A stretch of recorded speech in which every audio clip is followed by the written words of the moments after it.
கர்த்தருடைய பரிசுத்த நாமத்திற்கு மகிமை உண்டாவதாக. இந்த நாளிலும் கூட நாம் அப்போஸ்தலர் 13ஆம் அதிகாரத்தை தியானிக்க போகிறோம். நாம் ஜெபித்து தியானிப்போம்.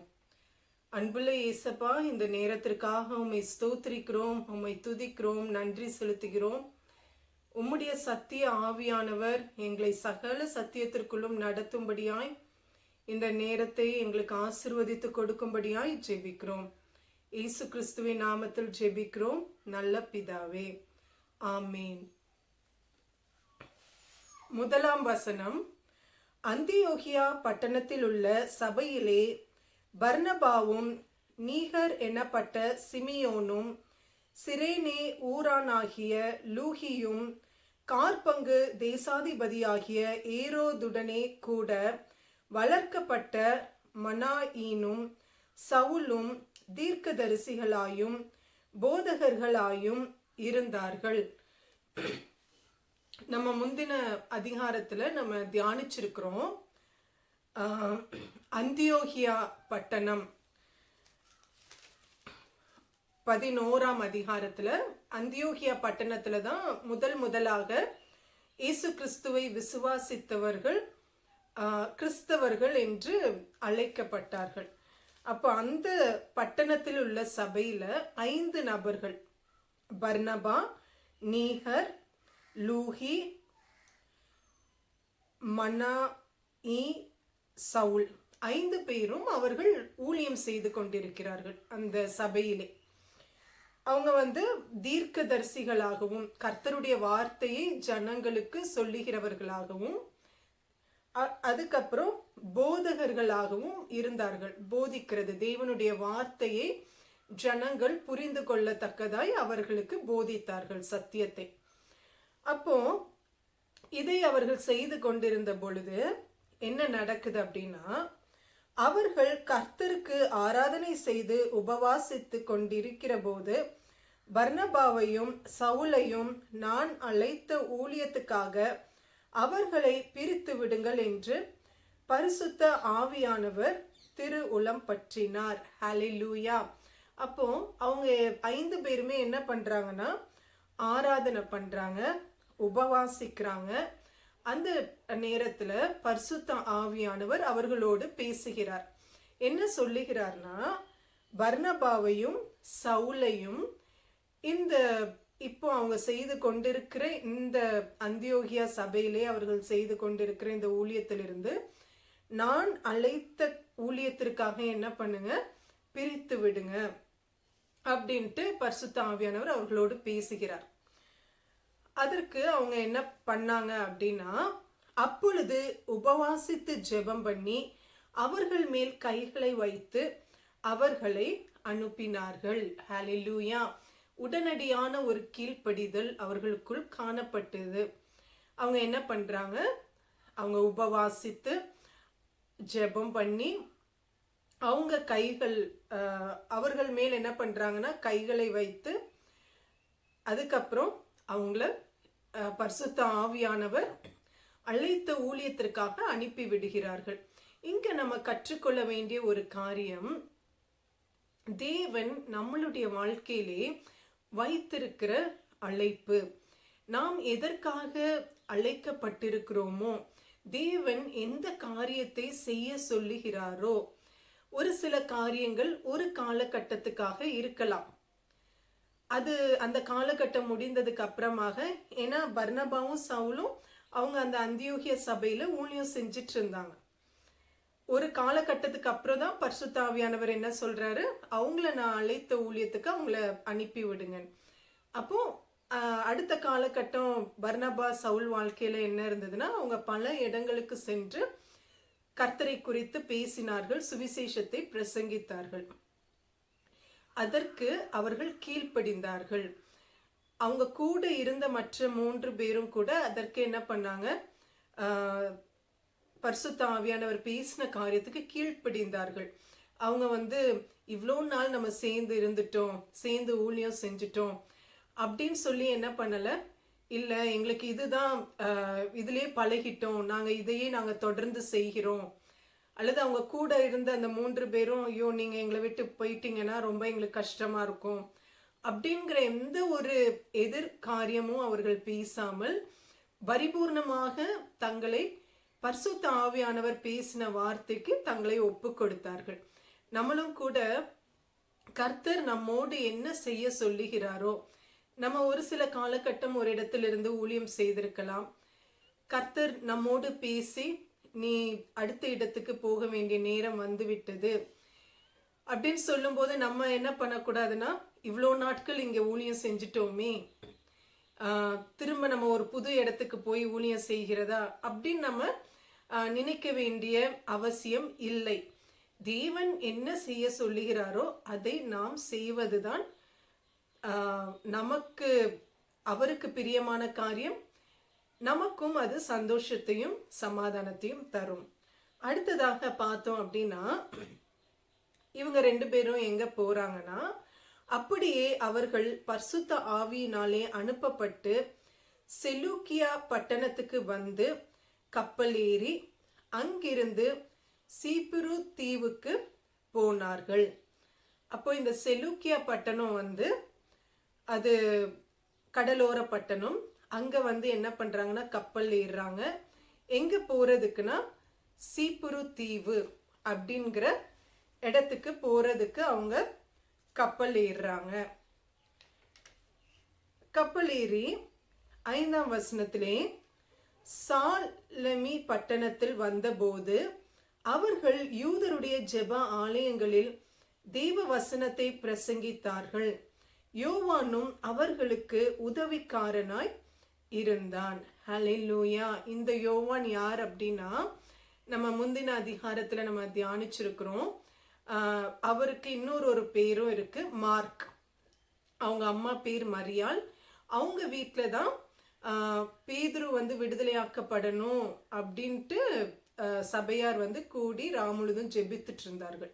அப்போ இந்த யோவான் என்ன பண்றார் அப்படின்னா, பவுலுக்கும் பர்னபாவுக்கும் உதவி செய்யும்படி அவர்களோடு இந்த பிரயாணத்திலே கூட போகிறார். யோவானுக்கு தேவன் கொடுத்திருந்த ஒரு காரியம், ஒரு அர்ப்பணிப்பு என்னன்னா, கர்த்தருக்கு ஊழியம் செய்கிறவர்களுக்கு உதவியாளராய் இருப்பது.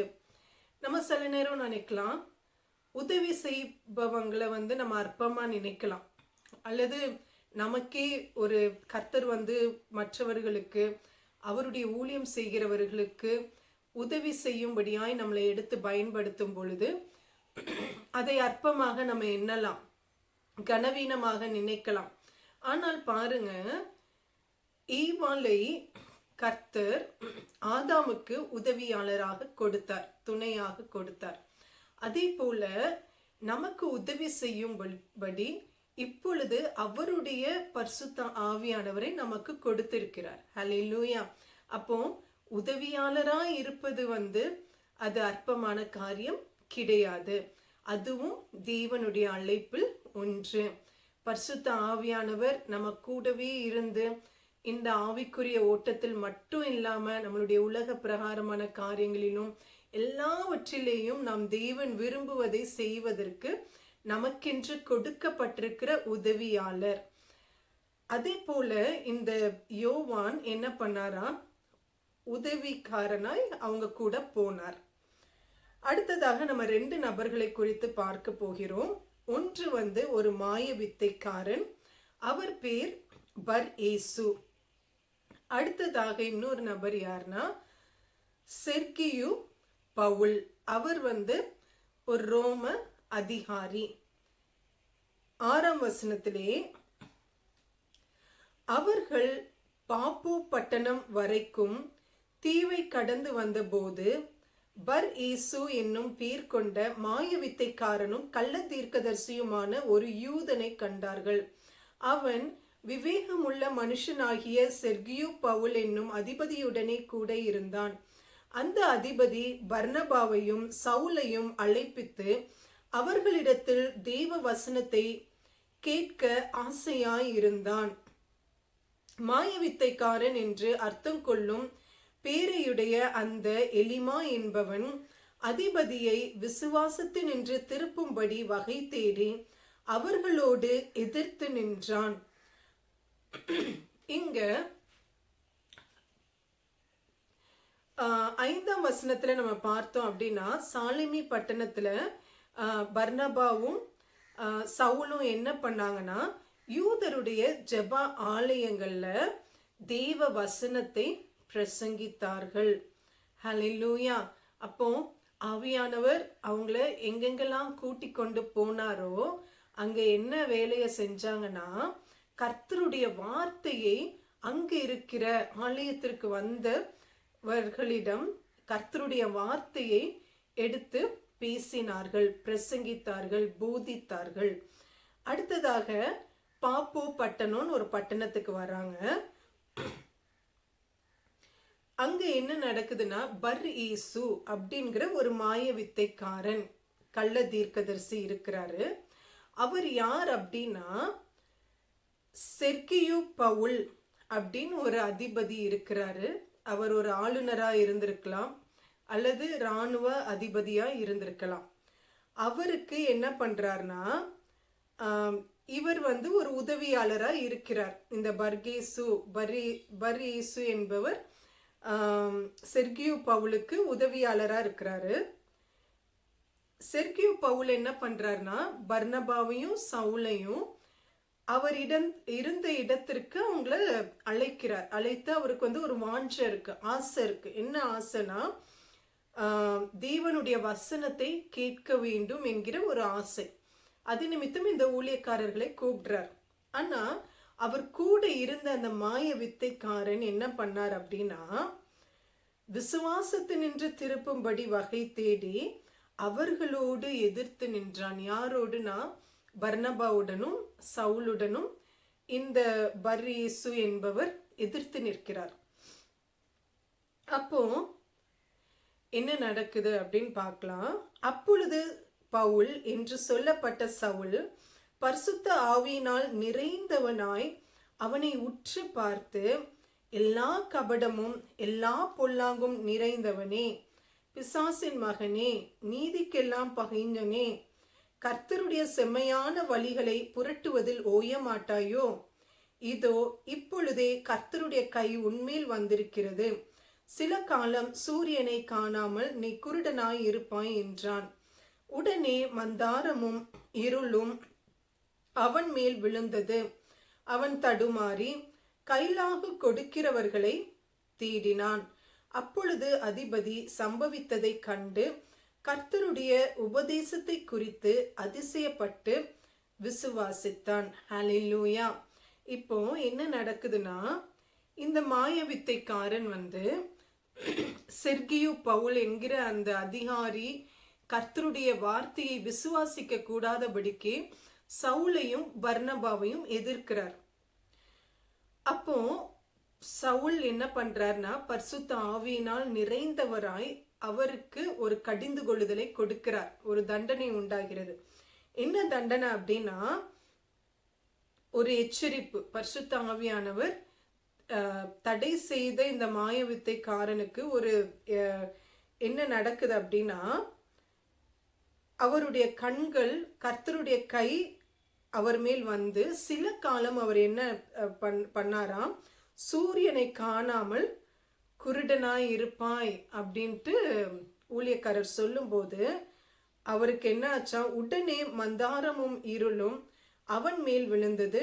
அவன் தடுமாறி கைலாகு கொடுக்கிறவர்களை தேடினான்.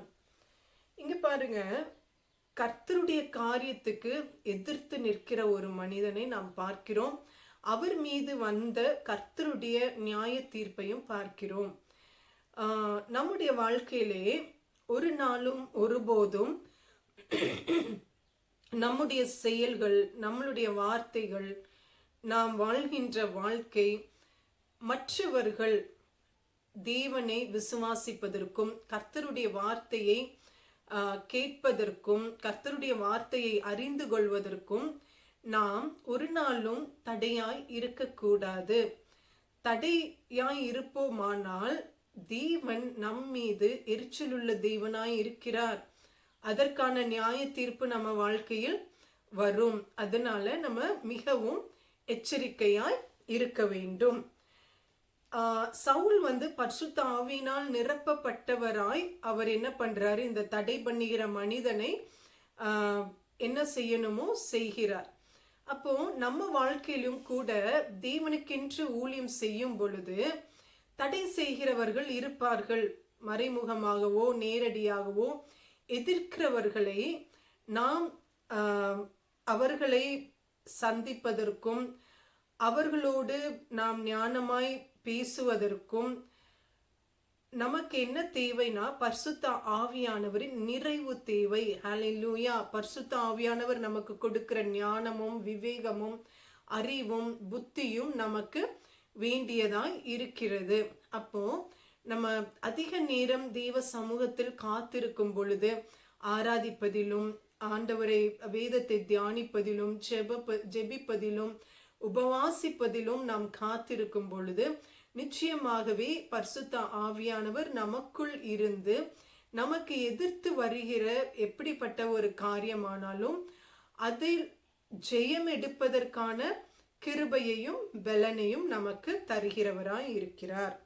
அடுத்ததாக பார்த்தோம்னா, பின்பு பவுலும் அவனை சேர்ந்தவர்களும் பாப்போ பட்டணத்தை விட்டு கப்பல் ஏறி பம்பிலியாவில் இருக்கும் பெர்கே பட்டணத்துக்கு வந்தார்கள். யோவான் அவர்களை விட்டு பிரிந்து எருசலேமுக்கு திரும்பி போனான். அப்போ இதுவரைக்கும் அவங்களுக்கு உதவி செய்த அந்த யோவான் கூடவே இருந்து இந்த இடத்துக்கு அவங்க வந்தப்போ அவங்கள விட்டு பிரிந்து என்ன பண்ணிடுறாரு, எருசலேமுக்கு திரும்பி போயிடுறாரு. அப்போ இது வேற ஒரு இடத்துக்கு வர்றாங்க. இங்க என்ன நடக்குது அப்படின்னா, அவர்கள் பெர்கே பட்டணத்தை விட்டு புறப்பட்டு பிசித்தியா நாட்டிலுள்ள அந்தியோகியாவுக்கு வந்து ஓய்வு நாளிலே ஜெப ஆலயத்தில் பிரவேசித்து உட்கார்ந்தார்கள். இப்போ இந்த அந்தியோகியான்கிறது அவங்க முதல் ஊழியம் செய்த அந்தியோகியா கிடையாது. அநேக பட்டணங்கள் அந்தியோகியா என்ற பெயரினால் அழைக்கப்பட்டிருந்தது. அதே போல இது வேற அந்தியோகியா. இப்போ இந்த பட்டணத்துல இருக்கிற ஒரு ஜெப ஆலயத்துல அது ஒரு ஓய்வு நாளா இருக்குது. அவங்க என்ன பண்றாங்க, சவுலும் பர்னபாவும் அங்க தேவாலயத்துல பிரவேசித்து உட்கார்ந்தார்கள். நியாயப்பிரமாணம் அப்போ அது ஆராதனை நடந்துட்டு இருக்கு அங்க ஆலயத்துல. அது ஓய்வு நாளாக இருந்தது நிமித்தம் நியாயப்பிரமாணமும் தீர்க்க தரிசன ஆகமமும் வாசித்து முடிந்த பின்பு, சகோதரரே, நீங்கள் ஜனங்களுக்கு புத்தி சொல்ல விரும்பினால் சொல்லுங்கள் என்று சொல்லும்படி ஜெப ஆலய தலைவர்கள் அவர்களிடத்தில் ஆள் அனுப்பினார்கள். இப்போ இவங்க 2 பேரும் போய் உட்கார்றாங்க. அப்போ அங்க என்ன நடக்குதுன்னா, நியாயப்பிரமாணம் மோசேயின் மூலமாய் கர்த்தர் இஸ்ரவேல் ஜனங்களுக்கு கொடுத்த கற்பனைகள் அதை வாசிக்கிறாங்க. அப்புறம் தீர்க்க தரிசன ஆகமம் அப்படின்னு பார்க்கும் பொழுது பழைய ஏற்பாட்டிலே இறுதியிலே இருக்கிற புத்தகங்கள் தான் தீர்க்க தரிசன ஆகமங்கள்.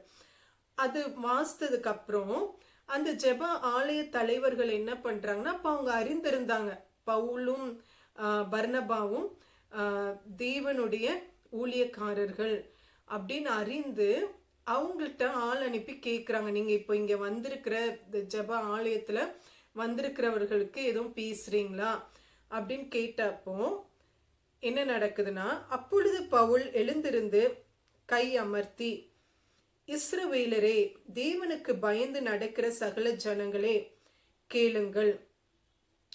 அப்போ பரிசுத்த ஆவியானவர் அந்த பட்டணத்தில் இருந்த சபையில் இருந்த ஜனங்களை குறித்து ஒரு நற்சாட்சி கொடுக்கிறார். ஹல்லேலூயா.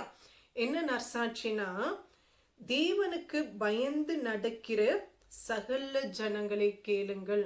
எவ்வளவு பெரிய ஒரு பாக்கியம் இல்ல. அவங்களுக்குள் தேவனுக்கு பயப்படுகிற பயம் இருக்கிறது என்று பரிசுத்த ஆவியானவர் தம்முடைய ஊழியக்காரராகிய பவுலை கொண்டு ஒரு சாட்சி கொடுக்கிறார். அப்போ நம்மளை குறித்து சகலவற்றையும் அறிந்திருக்கிறார், தேவன் அறிந்திருக்கிறார். இன்றைக்கு நம்மளை குறித்து தேவன் சாட்சி கொடுக்க வேண்டும் என்றால் நம்மளை பார்த்து இப்படி சொல்வாரா, நீ கர்த்தருக்கு பயப்படுகிற மகன், கர்த்தருக்கு பயப்படுகிற மகளே அப்படின்னு நமக்கு அவருக்கு பிரியமான வார்த்தைகளை சொல்லி நம்மளை குறித்து சாட்சி கொடுப்பாரா? நம்மை நாமே தெய்வ சமூகத்தில் நாம் நிதானித்து பார்ப்போம். அவர் என்ன பேசுறார் அப்படின்னா, இஸ்ரவேலராகிய இந்த ஜனத்தினுடைய தேவன் நம்முடைய பிதாக்களை தெரிந்து கொண்டு எகிப்து தேசத்தில் அவர்கள் பரதேசிகளாய் சஞ்சரித்த போது ஜனங்களை உயர்த்தி தமது புயபலத்தினாலே அதிலிருந்து அவர்களை புறப்பட பண்ணி 40 வருஷ காலமாய் வனாந்தரத்தில் அவர்களை ஆதரித்து கானான் தேசத்தில் 7 ஜாதிகளை அழித்து அவர்களுடைய தேசத்தை இவர்களுக்கு சுதந்திரமாக பங்கிட்டு கொடுத்து பின்பு ஏறக்குறைய 450 வருஷ காலமாய் சாமுவேல் தீர்க்கதரிசி வரைக்கும் அவர்களுக்கு நியாயாதிபதிகளை ஏற்படுத்தி வந்தார். அது முதல் தங்களுக்கு ஒரு ராஜா வேண்டும் என்று கேட்டுக்கொண்டார்கள். அப்படியே தேவன் பெஞ்சமின் கோத்திரத்தான் ஆகிய கீசுடைய குமாரனான சவுலை 40 வருஷ காலமாய் அவர்களுக்கு கொடுத்தார். இந்த வசனத்தோட இந்த வேத தியானத்தை நாம் முடிக்க போகிறோம். அப்போ இங்க ஊழியக்காரனாகிய சவுல் அந்த ஜெப ஆலயத்திலே வந்திருந்தவர்களிடம் அவர் சில காரியங்களை பேசுகிறார். என்ன பேசுகிறார் அப்படின்னா, தேவனை குறித்து சொல்லுகிறார். அப்போ இஸ்ரவேலராகிய இந்த ஜனத்தினுடைய தேவன், இஸ்ரவேலின் தேவனை குறித்து அவர் சொல்லுகிறார். என்ன சொல்லுகிறார்னா, நம்முடைய பிதாக்களை தெரிந்து கொண்டு, அப்போ இந்த கர்த்தரை குறித்து ஒரு சில காரியங்கள் இந்த வசனங்களில் நாம் தியானிக்க போகிறோம். அதை நம்முடைய வாழ்க்கையிலே அதை சொந்தமா கொள்ள போகிறோம். என்னன்னா, இஸ்ரவேல் ஜனங்களை தெரிந்து கொண்ட தேவன் இந்த காலத்திலே யார் யார் அவரை விசுவாசிக்கிறார்களோ, கர்த்தர் இந்த காலத்தில் உள்ள ஜனக்கூட்டத்திலும் அவருக்கென்று பிள்ளைகளை தெரிந்து கொண்டிருக்கிறார். ஹல்லேலூயா! நம்மை அவருக்கென்று தெரிந்து கொண்டிருக்கிறார். அடுத்ததாக பாருங்க, அவர்கள் பரதேசிகளாய் சஞ்சரித்த போது ஜனங்களை உயர்த்தி, அப்போ தம்மால் தெரிந்து கொள்ளப்பட்டிருக்கிறவர்களை தேவன் என்ன பண்ணுகிறார்னா, அவருக்கு கீழ்ப்படியும் போது அவருடைய பலத்த கரத்திற்குள் அடங்கி இருக்கிறவர்களை ஏற்ற காலத்திலே உயர்த்துகிற தேவன் நம்முடைய தேவன். ஹல்லேலூயா! அடுத்ததாக தமது புயபலத்தினாலே அதிலிருந்து அவர்களை புறப்பட பண்ணி, அப்போ எகிப்து தேசத்திலே அடிமைகளாய் இருந்தவர்களை என்ன பண்ணினாராம்? இஸ்ரவேலின் தேவன் தம்முடைய புயபலத்தினால் அந்த அடிமைத்தன வீடாகிய எகிப்திலிருந்து புறப்பட பண்ணினார். நம்முடைய வாழ்க்கையில் கூட நாம் ரட்சிப்பின் அனுபவம் பெறுவதற்கு முன்பாக அதற்கு பின்பாகவும் சரி, நம்ம வாழ்க்கையிலே அநேக பாவ காரியங்கள், சாப காரியங்கள், இருளின் வல்லமைகளின் அடிமைத்தன நுகம் நம்ம வாழ்க்கையில் இருந்திருக்குது, இப்பொழுதும் இருந்து கொண்டிருக்கலாம். ஆனால் அப்படிப்பட்ட எல்லா காரியங்களிலும் இருந்து நம்மளை அவருடைய புய பலத்தினாலே விடுவிக்கிற தேவன் நம்முடைய தேவன். அவரை நோக்கி நாம் கூப்பிடும் பொழுது எப்படிப்பட்ட ஒரு நுகமாய் நம்ம வாழ்க்கையில் காணப்பட்டாலும் அதிலிருந்து நம்மளை விடுவிக்க வல்லமையுள்ள தேவன் நம்முடைய தேவன். அடுத்ததாக 40 வருஷ காலமாய் வனாந்திரத்தில் அவர்களை ஆதரித்து, ஹல்லேலூயா! கர்த்தர் இஸ்ரவேல் ஜனங்களை எந்த ஒரு குறைவும் இல்லாமல் அந்த வனாந்திரத்துல ஆதரித்தார். மேக ஸ்தம்பமாக, அக்னி ஸ்தம்பமாக ஒரு பாதுகாப்பை கொடுத்து, வழி நடத்துகிறதற்கான கிருபைகளை கொடுத்து, மோசே என்கிற ஊழியக்காரரை கொடுத்து அவருக்கு ஆலோசனை தந்து ஜனங்களை வழி நடத்தி, ஆகாரம், தண்ணீர், அவங்க போட்டிருந்த வஸ்திரம் பழமையாகல, அவங்க போட்டிருந்த காலணிகள் தேய்ந்து போகல, இப்படியாக எல்லா விதத்திலையும் கர்த்தர் என்ன பண்ணார்? இஸ்ரவேல் ஜனங்களை ஆதரித்தார். அதே தேவன் நம்மளையும் ஆதரிக்கிற தேவனாய் இருக்கிறார். கர்த்தரை தேடுகிறவர்களுக்கோ ஒரு நன்மையும் குறைவுபடாது என்று வேதத்தில் எழுதப்பட்டிருக்கிறது. நாம் அவரை தேடுகிறவர்களாய் இருக்கும் பொழுது எந்த ஒரு நன்மையும் நம் வாழ்க்கையில் குறைவுபடுவதில்லை. ஹல்லேலூயா! அடுத்ததாக கானான் தேசத்தில் 7 ஜாதிகளை அழித்து நமக்கு எதிராய் இருக்கிற சத்ருவின் காரியங்களை தேவன் அழித்து போடுகிற தேவனாய் இருக்கிறார். நமக்காக யுத்தம் பண்ணுகிற தேவனாய் இருக்கிறார். ஹல்லேலூயா. பரிசுத்த ஆவியானவர் நமக்காய் ஜெய கொடி பிடிக்கிறவராய் இருக்கிறார். ஹல்லேலூயா. அப்புறம் அவர்களுடைய தேசத்தை இவர்களுக்கு சுதந்திரமாக பங்கிட்டு கொடுத்து, கர்த்தர் நம்முடைய சுதந்திரம். ஹல்லேலூயா. தாவீது சொல்வது போல தேவனே நம்முடைய பங்கு, அவரே நம்முடைய சுதந்திரம், அவரே நம்முடைய எல்லாம், அவரே நம்மளுக்கு தாயும் தகப்பனும், நமக்கு அடைக்கலமும் பெலனும் கேடகமும் ஞானமும் புத்தியும் ஆலோசனை தருகிறவராக, எல்லாவற்றிற்கும் எல்லாமாக நம்முடைய சுதந்திரமாய் இருக்கிறவர் இயேசு கிறிஸ்து. ஹல்லேலூயா. அடுத்ததாக இஸ்ரவேல் ஜனங்களுக்கு 450 வருஷ காலமாய் என்ன பண்ணாராம், சாமுவேல் தீர்க்கதரிசி வரைக்கும் அவங்களுக்கு நியாயாதிபதிகளை ஏற்படுத்தி கொடுத்தார். சிம்சோனும் ஒரு நியாயாதிபதி. நியாயாதிபதிகளை என்ன பண்ணார், இஸ்ரவேல் ஜனங்களுக்கு ஏற்படுத்தி கொடுத்தார். அதுக்கப்புறம் அவங்க ஒரு ராஜாவை கேட்டாங்க. அவங்களுக்கு முதல் ராஜாவாக பெஞ்சமின் கோத்திரத்தானாகிய கீசுடைய குமாரனாகிய சவுல் ராஜா அவங்கள 40 வருஷ காலமாய் அவங்களை ஆளுகை செய்யும்படிக்கு தேவன் கொடுத்தார். ஹல்லேலூயா. இந்த வேத தியானம் நிச்சயமாக உங்களுக்கு பிரயோஜனமாக இருந்திருக்கும் என்று நான் விசுவாசிக்கிறேன். நான் கர்த்தரை ஸ்தோத்திரிக்கிறேன். நான் ஜெபித்து முடிப்போம். அன்புள்ள இயேசப்பா, இந்த நேரத்திற்காக உம்மை ஸ்தோத்திரிக்கிறோம். உங்க வேதத்தில் உள்ள ஆழங்களை நாங்கள் அறிந்து கொள்ளும்படி உங்க சத்திய ஆவியானவர் எங்களை சகல சத்தியத்திற்குள்ளும் நடத்தினதற்காக உமக்கு நன்றி செலுத்துகிறோம். துதிகன மகிமை எல்லாம் உமக்கே ஏறெடுக்கிறோம். இயேசு கிறிஸ்துவின் நாமத்தில் ஜெபிக்கிறோம் நல்ல பிதாவே. ஆமீன், ஆமீன். Praise the Lord. God bless you. Thank you.